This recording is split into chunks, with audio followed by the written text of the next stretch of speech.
I plotted this early last year, and then I've added data to it. So on the left, this is the number of free parameters in these large language models, is the y-axis, and then obviously the year is the x-axis. Now, what's a free parameter? Well, when you're training a machine learning model, when you're training up something, you have all these slots in memory where you can store numbers. And you basically, the training process is find better numbers in each of those slots. And the more slots you have, then the more complex the model it can understand, and the more complexity it has and the more capability it has. So if I wind time back to about 2012, when the Word2Vec model came out, that was kind of revolutionary, because suddenly we were talking not quite a million, but close to a million free parameters. And just the training of that was considered astronomically big. And the fact that it did all these amazing new things, like find relationships between king, queen, male, and female, blew everyone's mind away. And then rolling time forward a little bit further, we got to 2015, and in 2015 we had Elmo, and then the early GPTs, because there was GPT-1 and GPT-2 were open source models, and we could see a lot of information about them. And they were starting to get into the tens of millions, and then GPT came out in about 2020, and that was getting pretty amazing. And models have been getting bigger and bigger and bigger, but it's following a pretty clear, straight trend.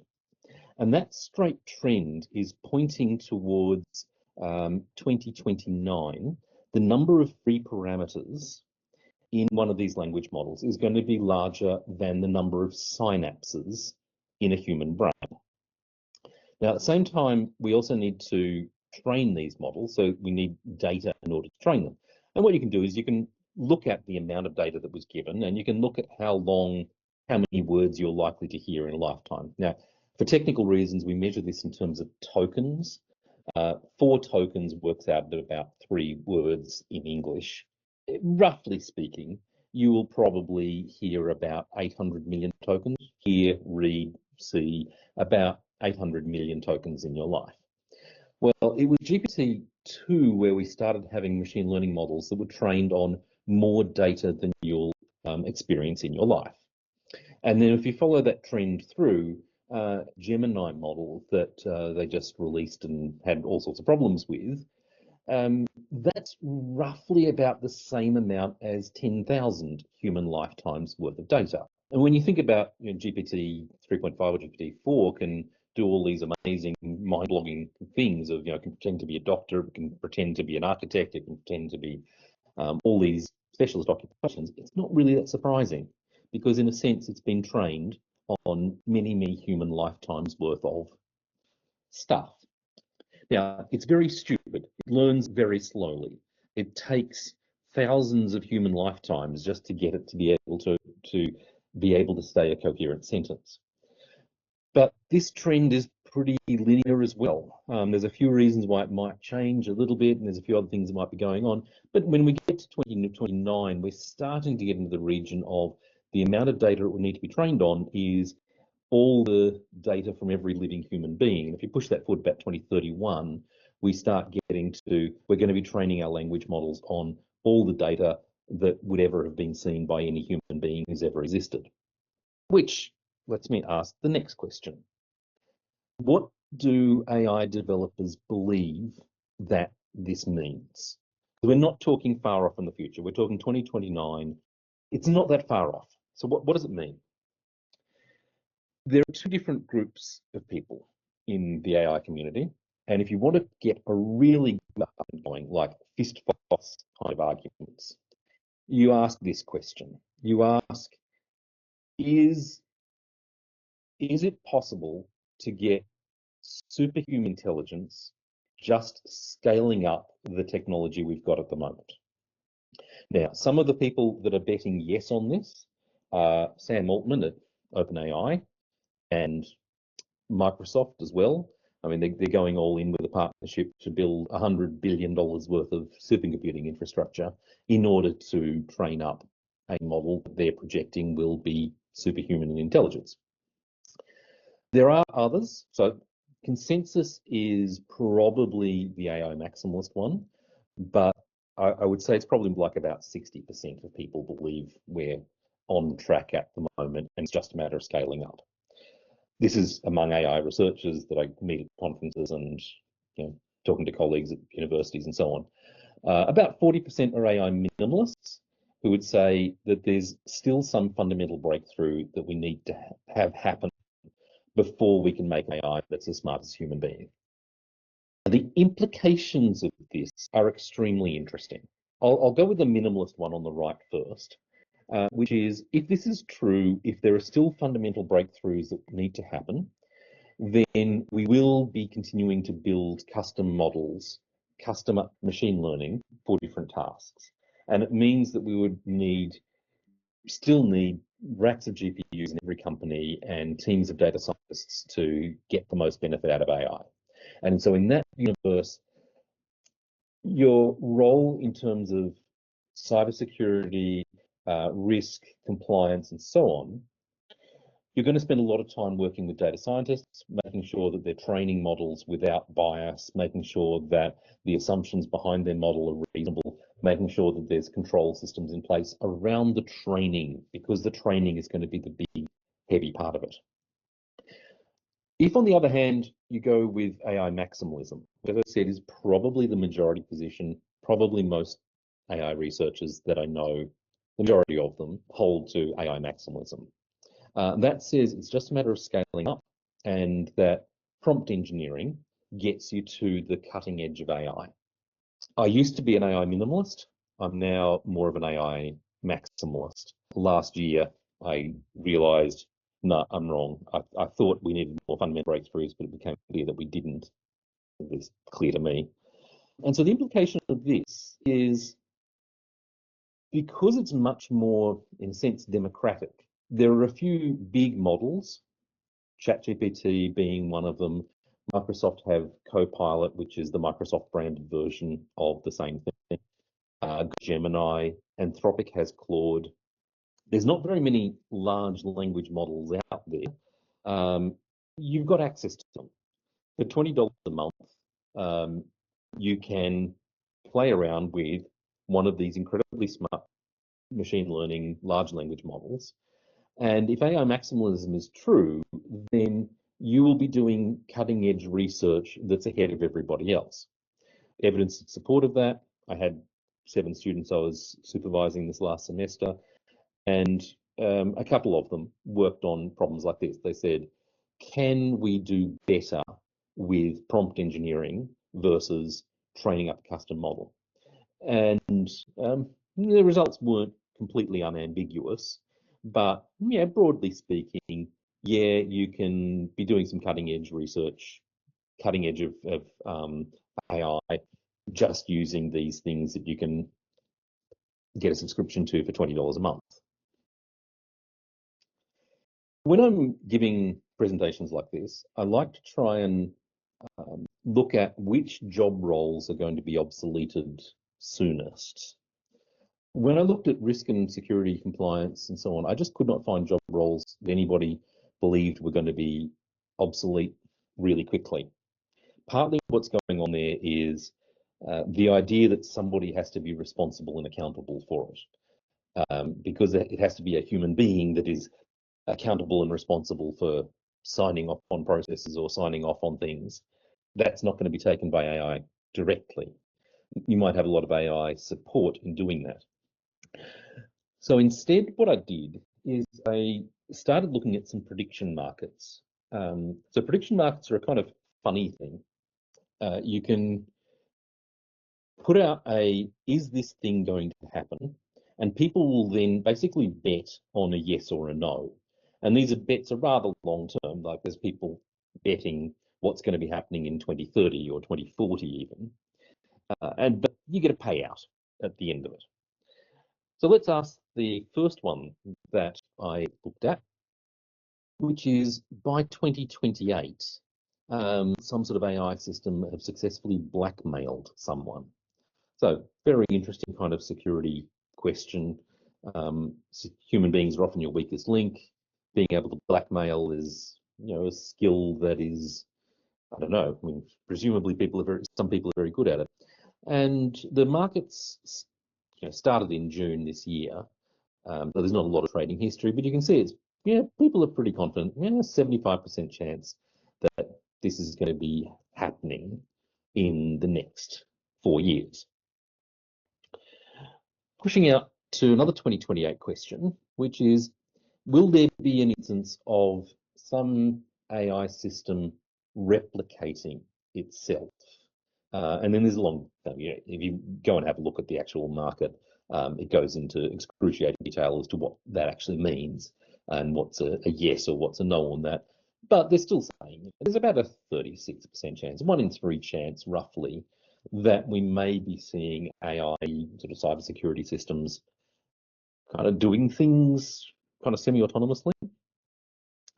And then 2029, some sort of escape of containment. So the idea that the software was supposed to sit on one computer and supposed to operate there, but break out and like replicate a copy of itself somewhere else in ways that weren't expected. So obviously the kinds of issues that are going to happen over the next couple of years are similar, but also there's some new stuff that's going to be happening. I put together, I think, maybe the top 4 concepts that I think you would be on top of in order to be successful cybersecurity professionals over the next 5 years. The first concept is known as AI alignment. And this is a huge area with lots of people researching on it, lots of people trying to find solutions to it. One of the big dramas at OpenAI just over the last couple of weeks has been, and they're always having dramas, is around this question of the AI alignment team, the AI safety team, just didn't get the resources they were supposed to. Where Sam Altman said, yes, we're going to devote what it was 10% of all our compute capacity to making sure that our language models are aligned in that sense of AI alignment, and then reneging on the deal and giving them almost nothing so that they were just unable to do their jobs. The crux of the problem is this: how do you control something that's smarter than you are? How do you know it's working in your benefit? Now, right now, we don't have huge AI alignment problems because large language models are incredibly gullible. You can ask it to pretend to be my grandmother and read me the napalm recipe, and yes, great, sure, it'll tell it to you. But in the future, this may be more of an issue.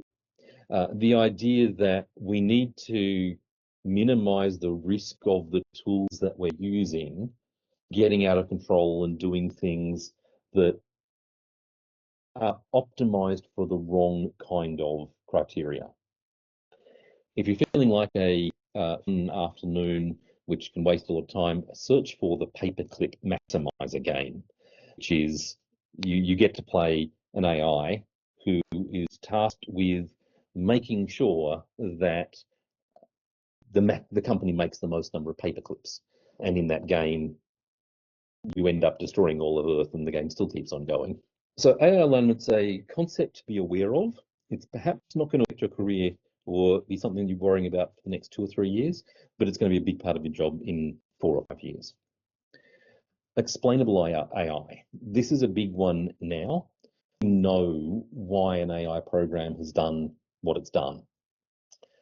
There are ways of doing this, like you can probe the program, probe the language model, and say, if I tweak this parameter and make it much bigger, last Anthropic played around and were able to make their model believe it was the San Francisco Bridge, the Golden Gate Bridge, and so it just wanted to do everything there. That kind of mechanistic interpretation kind of activity is one of the approaches to explainable AI. Next important concept is the idea of agentic AI and tool use. And that is, we can configure a language model so that it can go and run some program. or do some actions. It's incredibly powerful and incredibly effective. All you need to do is hook these generative AI bots up with code to run these functions, and suddenly you can be incredibly productive. Suddenly, for me, I'm not now spending large amounts of time chasing up timesheet records in different systems. I can just kick that off to the bot and it can do it. Businesses are using it at the moment. They'll use it even more in the future. It's also somewhat fragile and dangerous. There's this concept of prompt injection that the number one security problem that this causes.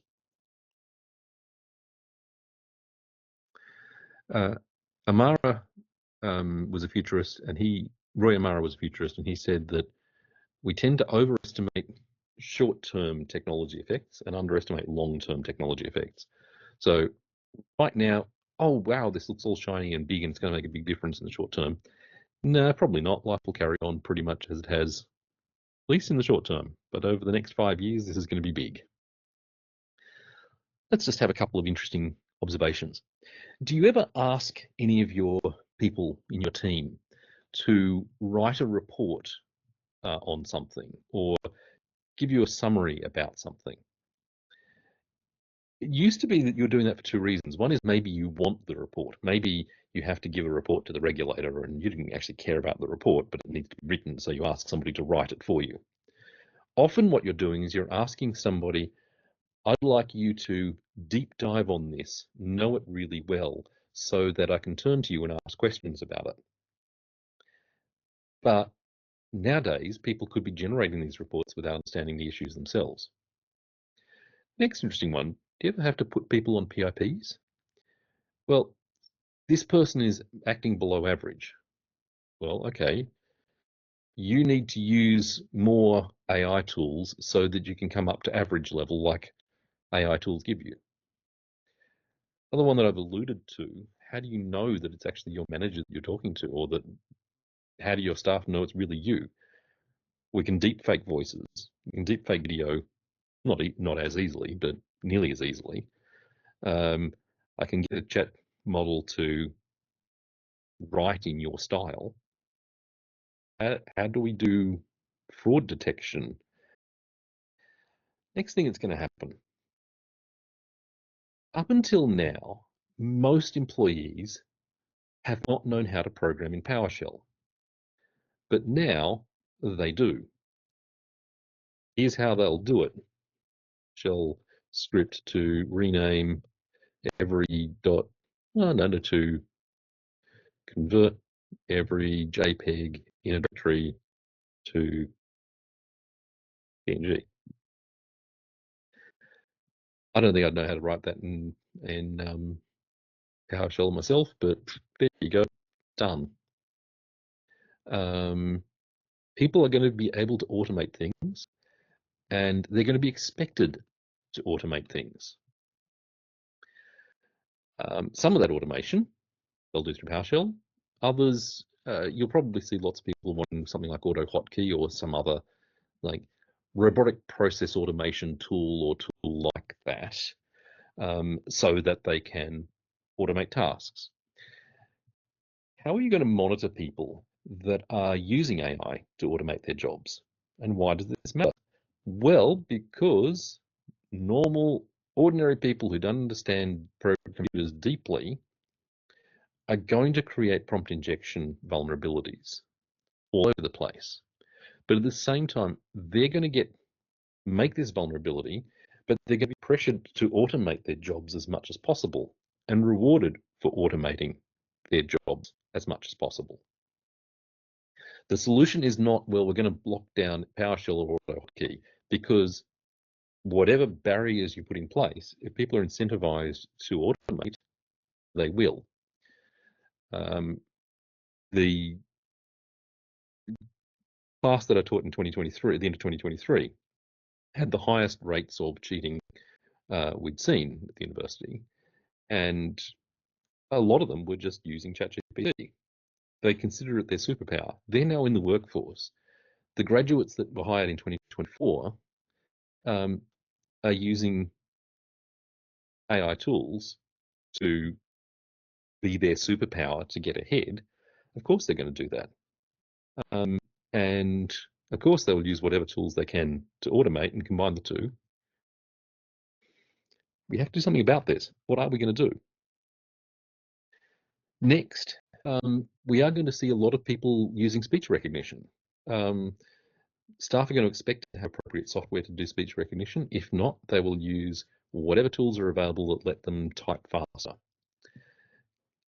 That means that we also have some physical security kind of things, like can I talk without being overheard or disturbed or things like that.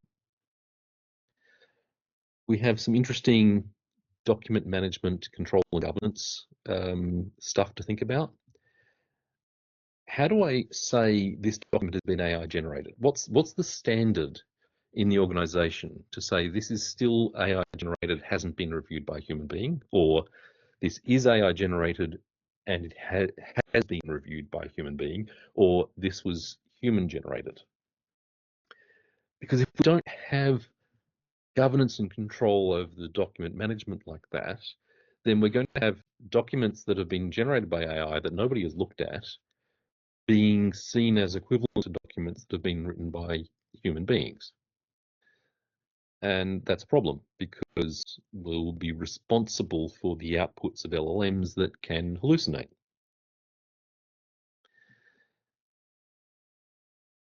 Taking a step back, Ethan Mollick, I've mentioned a couple of times, if you're going to follow one person, here's the person to follow. No, if you're going to follow one person, it should be me. But if you're going to follow two people, it should be me and Ethan Mollick. The message that senior executives are getting is this, that it's important that staff are incentivized and have slack time so that they can work out how to use AI to change how the organization works. We're going to see rapid efficiency gains. If those efficiency gains and capabilities from AI continue, then it's going to be harder and harder and harder for organizations to keep up. Therefore, there's going to be a lot of pressure on everyone to be at the forefront of AI, and therefore a lot of pressure on cybersecurity, security and governance to be able to keep up with that.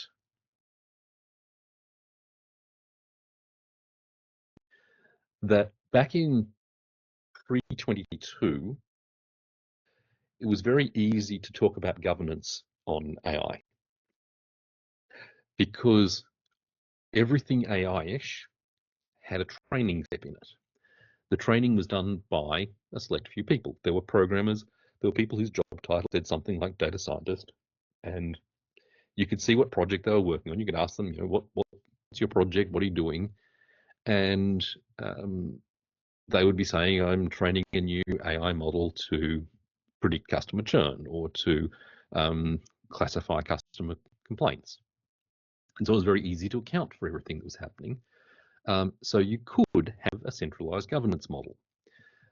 And governance is, in that context, is all about controlling and like making sure that what gets released after it's been created meets all our requirements. And so you can establish the rules and you can say, well, we're going to gatekeep at this step. It can't go from development into production until tick box, we've checked the model for fairness, tick box, we've checked the model for whatever other criteria you want to have. Post 2022, we're mostly using large language models for AI. Instead of the training being done by a few select individuals, we have these programs of discovery and expansion where we ask large numbers of employees, do you want to have access to Microsoft Copilot? And we encourage them to share ways that they are automating stuff and ways of using language models in new and innovative ways. And hopefully what we should be seeing is very rapid improvement in LLM usage. We probably should be seeing lots of people getting very excited and doing all sorts of things and making all sorts of capabilities. And so to align with that, governance is about maximizing the benefits that we can get. It's not about control and stopping bad stuff. It's about maximize the good stuff. What's the most that we can generate? Because there should be absolutely incredible upsides. We also have some fundamental problems, like we have the fact that prompt injection is not really solvable. We have the hallucination problem. It can generate stuff that doesn't exist and shouldn't exist and never happened. And it doesn't have any moral sense other than, well, I won't answer this question because that's dangerous in some way. It's not helpful, harmless, and honest. And it's also extremely hard to control. Even if you decide that LLMs are a terrible idea and we should not have them in our organization, then you can block ChatGPT at the firewall, you can block Copilot at the firewall. But did you know that Grok, GROQ existed, which I think I even had a moment ago where I wanted to do something really quickly and I used Grok because it's fast. I used Grok because it's fast. Well, if that doesn't work, well, maybe Perplexity AI is another very famous one, or maybe Command R, and these are just the major vendors. If you have access to a Chinese phone number, then you can probably get access to Qwen and have it run for you, and so on. And you can even get it on you can get tools on your phone, whatever. There's no stopping it. If you try to hold people back from using LLMs, where they think of that as their superpower and they're being pressured and rewarded for maximizing usage, then they will find other LLM providers that you haven't blocked. Punchline is, the more you try to control and block, the more data is going to get leaked out to less reputable companies. At least with ChatGPT and Copilot, you can have an agreement in place with Microsoft OpenAI to say our data does not become part of your training setup. And you can have Azure data centers that run either of those models in your own locus of control so that even the logs from that are under your control and not seen externally. So fundamentally, we have to embrace it. We have to make sure that there are large language models that are available to our staff who can operate on them, and that we've got proper guardrails around logging and privacy, and that we have at least tracking of what might be coming out of our prompt injection problems and so on. So what, therefore, are the kind of required capabilities? We need to have some kind of observatory. The easy part of that is, sure, we can have LLM APIs. We can have our stood up localized instance of Copilot inside Azure, and we can monitor what interesting new things people are doing with that model. Easy. The hard part is we also need to be able to observe when people are doing, what people are doing with that, what was being sent up, what was being sent back, what was the next step. Was that coming back into auto hotkey and just typing into some new system? We also need to be seeing, obviously we have lockdown to make sure that people aren't able to run and install arbitrary programs themselves. Most users, most of the time. But you can take a photograph of the screen with your mobile phone and have it generate an email of next action or whatever writing needs to be done. How are we going to monitor that? And I don't even know that there's any technology available at the moment. Next capability is, if the goal here is maximize benefits rather than minimize risk, then what's the reward giving mechanism? How are we rewarding staff who automate away parts of the job? Because if we don't have a reward system, then staff will automate away parts of the jobs, not tell anyone, and essentially do no work and get paid for it. If we reward staff who automate their jobs away by just giving them more work, they'll stop automating. If we reward staff by monetary bonuses or some other kind of incentive for successfully automating away parts of the jobs, that will lead to runaway improvements in how AI gets used in the organization. Likewise, if the goal is expansion and creation of more AI use in the organization, then we need to have a capability around expansion. How do we propagate new ideas and new methods? Down the next one, we do need to make sure that the cost of the AI usage is actually saving money against staffing it. Most of the time that's the case, but you can, particularly if you're writing programs, you can write programs that call large language models hundreds of times a second when perhaps that wasn't necessary, and rack up really quite large bills that are actually out of balance compared to just having a human being do it. Cybersecurity is going to be horrible. It's going to be so difficult because we now have new vectors into the organization coming up all the time. As people automate more tooling and automate more of their jobs, and the inputs coming in are untrusted, we have essentially punched a hole through the firewall into the core of the organization, giving direct access to core systems to untrusted users.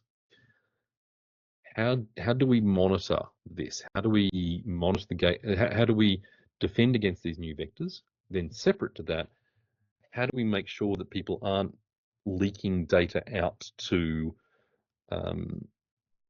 LLM providers, the non-official ones or whoever it is? Lastly is every white-collar job is changing. If we are actually propagating new ideas, if we are giving rewards for automating by parts of their job, if we do genuinely have 25% productivity benefits, which is absolutely the bottom line, then that means that 25% of people's jobs in white-collar roles is going to change. That has huge implications. So there are countries where you can't change a person's job role against their will without facing quite severe penalties. Australia has labour protection laws like that. Most countries do have labour protection laws along those lines. That's going to be a really tough job for HR and for managers of staff to manage, because maybe the part of the job that you really liked doing is now something that AI can do and you no longer enjoy the job. And well, does that mean that you are entitled to a redundancy? Yeah, quite probably, yeah. So that's in terms of capabilities. So in order to support those capabilities, there are some processes we're going to need. In order to have an observatory, we will often only find out about things retrospectively. We'll often only find out that AI is being used in some kind of audit, discovery, inventory management process. So therefore, we need to have some process that's occurring on a regular basis, deliberately finding new AI-ish activities, which of course drives into, well done, we have found this, now you get rewarded for it, reward giving. Now we have a way of expanding that out to other people and feeding that out to our education processes. Incident response. This is going to be really, really nasty, because a prompt injection attack successfully executed against somebody in a high-ranking role who has automated some part of their job that involved their high-level authority. So if I've prompt injected my way into being able to cause the AI paired with some high-level employee going to do something nasty, I have to be able to respond to that. And that's difficult because the worst incident responses you have to deal with is high-ranking employee going rogue because you just have no idea what they've gotten into, particularly if they have the ability to control the logs or something like that. You just don't know what they've done. And that's going to be day-to-day regular activity as the combination of prompt injection and employee automation pressures combine. I think the solutions around this are going to be very much in terms of strong version control systems. That's the only way I can make sense of this. I need to be able to back out the actions of that particular employee. Let's undo everything that they have done while simultaneously keeping all the actions of everybody else. And that doesn't really look like most of the systems we have in place at the moment. One of the things we're going to need to be much stronger on is, can we version control our way out of an incident?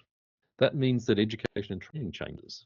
It's not like we're going to have like a once-off, hey, you've been trained in AI. If you had been on this training course 6 months ago, probably half content would have been completely different. If you'd been 12 months ago, it would be almost all completely different. 18 months ago, there's not a single slide in here that would have been relevant. Well, other way around. Not a single slide would have been conceivable 18 months ago. So that means there's going to be this very rapid iteration on training courses, making sure staff are up to date in their training and making sure the training that we are giving to staff around what AI can do and how they can use it is going to be a rapid process as well. Somewhere in there, you'll notice that I've got this capability when you talk about financial from, and then there should be some process that supports that, but I have no idea how to actually structure that. Compliance related things. There are some regulations around the use of generative AI. Surprisingly little. Of these, the only one that is around usage is China. So the Chinese, I was about to say PIPL, but it's not. It's the ISR legislation, says that any AI system has a requirement to act in the benefit of social harmony. What does that mean? Well, it's incredibly vague, and we'll probably only find out as the Chinese courts prosecute cases on it. It's something along the lines of you can't be sowing division or something like that. You can't be saying things that the government doesn't like is probably how it'll end up getting interpreted. The other three big countries that have regulation around generative AI that's in some sort of either in place now or close to it. Japan's the most interesting in that they deliberately allow you can train a model on copyright works. That is fine. The effect of that OpenAI in Japan has a Japanese version of ChatGPT, and it is about half the price of ChatGPT in the rest of the world, and it runs faster, and they update it more often because it's really easy for OpenAI to make Japanese models. What I am very intrigued about is that then going to mean that Japanese adoption of AI will be faster? It's cheaper, it's faster. So does that mean adoption rates will be better? In which case we may see that Japan suddenly zooms out in terms of white collar efficiency ahead of the rest of the world because they've got that extra capability. I just don't know whether that's the case or not, and really fascinating to see what will happen. India. India's gone kind of the opposite direction, which means that if you try to train a model in India, you actually need to register with the Department of Industry. That has basically killed any chance of India producing a language model that's competitive with OpenAI or any of the other big players, which has the effect of making a whole bunch of minority languages in India really, really in a bad way, because they're not going to get supported very well. USA is kind of close, but a little bit different, which is there are limitations on if you are using a very, very large amount of compute power, like basically ChatGPT 5's training process is the only one that would qualify at the moment, then you have to register with government, and you also need to prove various things about it, like basically that it's not able to cause major social harm, like it can't launch nuclear missiles and doesn't try to deceive people and a few other things like that. We don't know how the legislation is going to play out because it hasn't actually applied to anyone yet, but it's sort of just being in place.